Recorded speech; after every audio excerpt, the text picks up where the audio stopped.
YouTube channel ಮೊದಲ ಬಾರಿ ನಮ್ಮ ಒಂದು ಯೂಟ್ಯೂಬ್ ಚಾನಲ್ ನೋಡ್ತಾ ಇದ್ದಾರೆ ಅಥವಾ ಇಲ್ಲಿವರೆಗೂ ಸಬ್ಸ್ಕ್ರೈಬ್ ಮಾಡದೇ ಇದ್ದರೆ ಸಬ್ಸ್ಕ್ರೈಬ್ ಮಾಡಿ ಮತ್ತು ಸಪೋರ್ಟ್ ಮಾಡಿ ಅಂತ ಹೇಳ್ತಾ ಇವತ್ತಿನ ಒಂದು ವಿಡಿಯೋ ಬಂದುಬಿಟ್ಟು SSGD ನೇಮಕಾತಿ 2025 ಕರ್ನಾಟಕ ಸೇಫ್ ಸ್ಕೋರ್ ಎಷ್ಟು, ಅದೇ ರೀತಿಯಾಗಿ ಫಿಸಿಕಲ್ 1:8 ಶಾರ್ಟ್ ಲಿಸ್ಟ್ ರಿಸಲ್ಟ್ ಯಾವಾಗ ಬರುತ್ತೆ, ಅದೇ ರೀತಿಯಾಗಿ ಮೇ ಜೂನಲ್ಲಿ ಫಿಸಿಕಲ್ ಅಂತೇಳಿ ಒಂದು ಅಪ್ಡೇಟ್ ಸಿಕ್ಕಿದೆ ಸ್ನೇಹಿತರೆ. ಅದ್ರ ಬಗ್ಗೆ ಡಿಸ್ಕಷನ್ ಮಾಡ್ತಾ ಹೋಗೋಣ. ಅದಕ್ಕಿಂತ ಮುಂಚಿತವಾಗಿ ನೀವೇನಾದರೂ ಸಹ ನಮ್ಮ ಚಾನಲ್ ಮೆಂಬರ್ಶಿಪ್ಪನ್ನು ತೆಗೆದುಕೊಳ್ಳೋದಿದ್ದಲ್ಲಿ ಮೆಂಬರ್ಶಿಪ್ಪನ್ನು ತೆಗೆದುಕೊಂಡು ಸಪೋರ್ಟ್ ಮಾಡಿ ಅಂತ ಹೇಳ್ತಾ ಇವತ್ತಿನ ಒಂದು ವಿಡಿಯೋವನ್ನು ಆರಂಭ ಮಾಡ್ತಾ ಹೋಗೋಣ ಸ್ನೇಹಿತರೆ.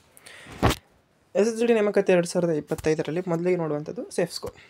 ಕರ್ನಾಟಕ ಸೇಫ್ ಸ್ಕೋರ್ ಕಳೆದ ಬಾರಿಗಿಂತ ಈ ಸರಿ ಕಡಿಮೆ ಇರುತ್ತೆ ಸ್ನೇಹಿತರೆ, 100%. ಯಾಕೆ ಅಂತಂದರೆ ಪೇಪರು ಸಹ ಟಫ್ ಇತ್ತು ಒಂದು, ಇನ್ನೊಂದು ಕಳೆದ ಬಾರಿಗಿಂತ ಈ ಬಾರಿ ಅಟೆಂಡೆನ್ಸ್ ಅಂದರೆ ಹಾಜರಾದಂಥವರ ಸಂಖ್ಯೆ ಕಡಿಮೆ ಇದೆ. ಅಂದರೆ ಕಳೆದ ಬಾರಿ 90,000 ಜನ ಪರೀಕ್ಷೆಯನ್ನು ಬರೆದರು, ಅಂದರೆ 1,50,000 ಜನ ಅಪ್ಲಿಕೇಶನ್ ಹಾಕಿದ್ದಾರೆ 2024ರಲ್ಲಿ, 90,000 ಜನ ಎಕ್ಸಾಮನ್ನು ಬರೆದರು. ಬಟ್ ಈ ಬಾರಿ 1,60,000 ಜನ ಹಾಕಿದ್ರು, ಪರೀಕ್ಷೆ ಬರೆದಂಥವ್ರ ಸಂಖ್ಯೆ 66,000 ಅಷ್ಟೇ ಇದೆ. 50%ಗಿಂತಲೂ ಸಹ ಕಡಿಮೆ ಅಟೆಂಡೆನ್ಸು ಈ ಬಾರಿ ಬಂದಿದೆ ಸ್ನೇಹಿತರೆ.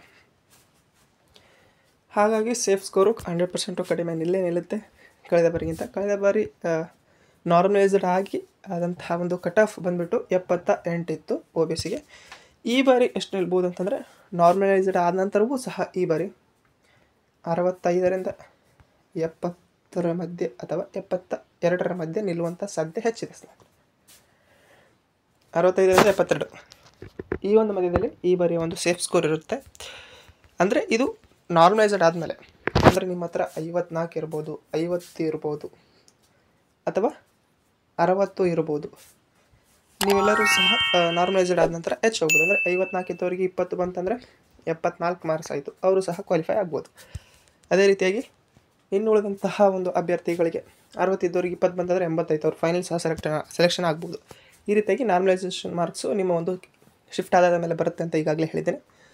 ನಿಮ್ಮದು ಶಿಫ್ಟ್ ಟಫ್ ಇತ್ತು ಅಂತಂದರೆ ಆವಾಗ ನಿಮಗೆ ನಾರ್ಮಲೈಸ್ಡ್ ಮಾರ್ಕ್ಸು ಹೆಚ್ಚು ಬರುತ್ತೆ, ಆವಾಗ ನೀವು ಕ್ವಾಲಿಫೈ ಆಗ್ಬೋದು. ಹಾಗಾಗಿ ಯಾರದೆಲ್ಲ 50 ಅಬೋ ಅಥವಾ 55 ಅಬೋ ಇದೆಯೋ ನೀವೆಲ್ಲರೂ ಸಹ ಫಿಸಿಕಲ್ ಪ್ರಾಕ್ಟೀಸ್ ಮಾಡಿರಿ. ಬಟ್ ನಿಮ್ಮದು ಟಫ್ ಶಿಫ್ಟ್ ಆದರೆ ಮಾತ್ರ ಜಾಸ್ತಿ ಅಂಕಗಳು ಬರುತ್ತೆ, ಇಲ್ಲಾಂತಂದರೆ 1 ಅಥವಾ 2 ಅಂಕಗಳು ಮಾತ್ರ ಬರುವಂಥ ಸಾಧ್ಯತೆ ಇರ್ತದೆ. ಈಗ ಸೇಫ್ ಸ್ಕೋರ್ ಬಗ್ಗೆ ಆಯಿತು. ಈಗ ನಾವು ಫಿಸಿಕಲ್ ಲೀಸ್ಟ್ ಯಾವಾಗ ಬಿಡ್ತಾರೆ ಅಂತಂದರೆ 1:8 ರೇಷೋದಲ್ಲಿ ಲೀಸ್ಟ್ ಬಂದುಬಿಟ್ಟು ನಿಮಗೆ ಏಪ್ರಿಲಲ್ಲಿ ಬಿಡುವಂಥ ಸಾಧ್ಯತೆ ಇದೆ ಸ್ನೇಹಿತರೆ. ಏಪ್ರಿಲಲ್ಲಿ ಬಿಡ್ತಾರೆ. ಏಪ್ರಿಲಲ್ಲಿ ಯಾವಾಗ ಎಂಬುದನ್ನು ಏಪ್ರಿಲ್ ಮೊದಲ ವಾರದಲ್ಲಿ ಅಪ್ಡೇಟ್ ಸಿಗುತ್ತೆ. ಆ ಅಪ್ಡೇಟ್ ಸಿಕ್ಕ ನಂತರ ನಾನು ನಿಮಗೆ ಹೇಳ್ತೀನಿ. ಏಪ್ರಿಲ್ ಮೊದಲ ವಾರದಲ್ಲಿ ನಿಮಗೆ ಅಪ್ಡೇಟ್ ಸಿಗುತ್ತೆ. ಅಪ್ಡೇಟ್ ಸಿಕ್ಕ ನಂತರ ಹೇಳ್ತೀನಿ. ಓಕೆ, ವೇಕೆನ್ಸಿ ಸಹ ಇನ್ಕ್ರೀಸ್ ಮಾಡ್ತಾರಂತೆ, ಇನ್ಕ್ರೀಸ್ ಮಾಡಲಿದ್ದಾರೆ. ಅದನ್ನು ಸಹ ಆದಷ್ಟು ಬೇಗ ಅದರ ಒಂದು ಅಪ್ಡೇಟ್ ಸಹ ಬರುತ್ತೆ ಸ್ನೇಹಿತರೆ. ಹಾಗಾಗಿ ಏಪ್ರಿಲಲ್ಲಿ ನಿಮಗೊಂದು ಈ ಒಂದು ರಿಸಲ್ಟನ್ನು ಬಿಡುಗಡೆ ಮಾಡ್ತಾರೆ. ನೆಕ್ಸ್ಟು ಮೇ ಜೂನಲ್ಲಿ ಫಿಸಿಕಲ್ 100%. ಮೇ ಜೂನಲ್ಲಿ ಫಿಸಿಕಲ್ ಇರುತ್ತೆ. ಈ ಸರಿ RFID ಚಿಪ್ಪನ್ನು ಬಳಕೆ ಮಾಡಿ, ಅಂದರೆ ಡಿಜಿಟಲ್ ಮೆಜರ್ಮೆಂಟ್ ಆಧಾರದ ಮೇಲೆ ನಿಮಗೆ ಹೈಟು, ವೇಟು, ಚೆಸ್ಟು, ಅದೇ ರೀತಿಗೆ ನಿಮ್ಮ ಒಂದು ರನ್ನಿಂಗು ಸಹ ಮಾಡ್ತಾರೆ ಸ್ನೇಹಿತರೆ. ಇಲ್ಲಿ ಮೇ ಜೂನಲ್ಲಿ ನಿಮ್ಮ ಫಿಸಿಕಲ್ ಅಂತಂದರೆ, ಯಾಕಂತಂದರೆ ಏಪ್ರಿಲಲ್ಲಿ ನಿಮಗೆ ಈ ಒಂದು ರಿಸಲ್ಟ್ ಬಿಡುಗಡೆ ಮಾಡ್ತಾರೆ. ಮೇ ಅಥವಾ ಜೂನಲ್ಲಿ ನಿಮಗೆ 100% ಫಿಸಿಕಲ್ ಇದ್ದೇ ಇರುತ್ತೆ. ಮೇ 15ರ ನಂತರ ನಿಮ್ಮ ಫಿಸಿಕಲು ಅಥವಾ 20ರ ನಂತರ ಫಿಸಿಕಲ್ ಸ್ಟಾರ್ಟ್ ಆಗುವಂಥ ಸಾಧ್ಯತೆ ಇದೆ. ಇದು ಇವತ್ತಿನ ವಿಡಿಯೋ ಆಗಿತ್ತು. ವಿಡಿಯೋ ಇಷ್ಟ ಆದರೆ ಲೈಕ್ ಮಾಡಿ, ಶೇರ್ ಮಾಡಿ ಮತ್ತು ತಪ್ಪದೆ ಸಬ್ಸ್ಕ್ರೈಬ್ ಮಾಡಿ ಅಂತ ಹೇಳ್ತಾ ವಿಡಿಯೋ ಇಷ್ಟವಾಗಿ ಧನ್ಯವಾದ. Thanks for watching.